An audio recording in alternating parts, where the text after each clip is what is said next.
Hi guys, in this video I'm going to make a finger salad, aka charcuterie board, grazing board, but I like mine to be a little bit on the greener side, so I like to call it a finger salad.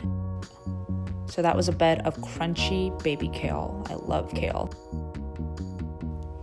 And now I just plopped down a Miyoko's garlic and herb cheese, and I love this cheese because it's dippable, spreadable, and it's cheese, so it's basically triple threat. I don't have to have hummus or anything like that anymore because I don't actually have much room on this board anyway, so it's perfect.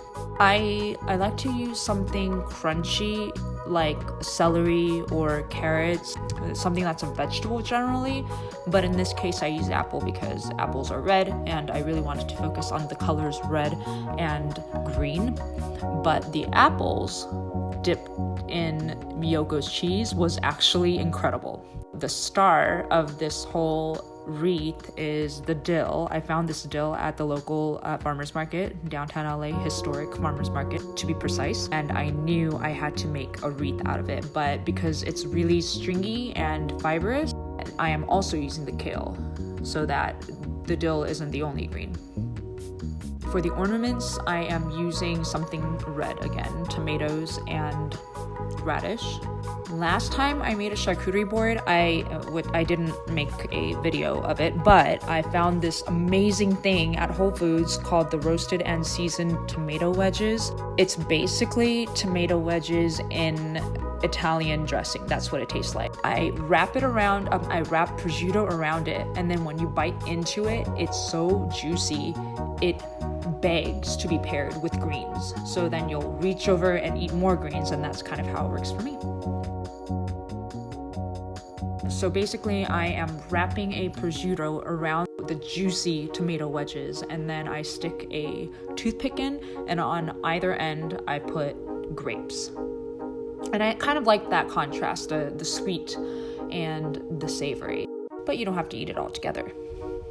So that is the most time-consuming part, the wrapping. And it doesn't have to be perfect. At first I was like, oh, I want it to look like a rose, but then the prosciutto was ripping really easily, so you just sort of make do with what you have.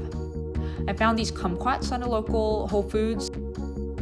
I thought the yellow would sort of take the attention away from the red and the green going on, so I put them in pairs to make it look sort of like accents all around the board.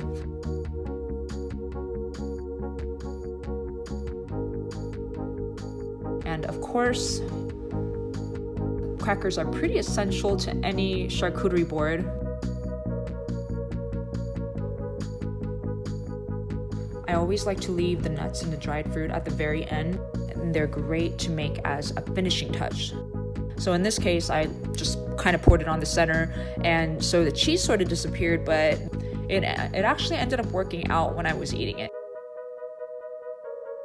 And I felt like the spaces between the apples, there was something missing there, so I put blueberries in the wedges, and it ended up looking kind of cool, like a pie, like an unbaked finger salad pie. I hope you enjoyed watching this and that it gave you some sort of inspiration for your next board. If you have any questions or comments, you can put it in the comment section below.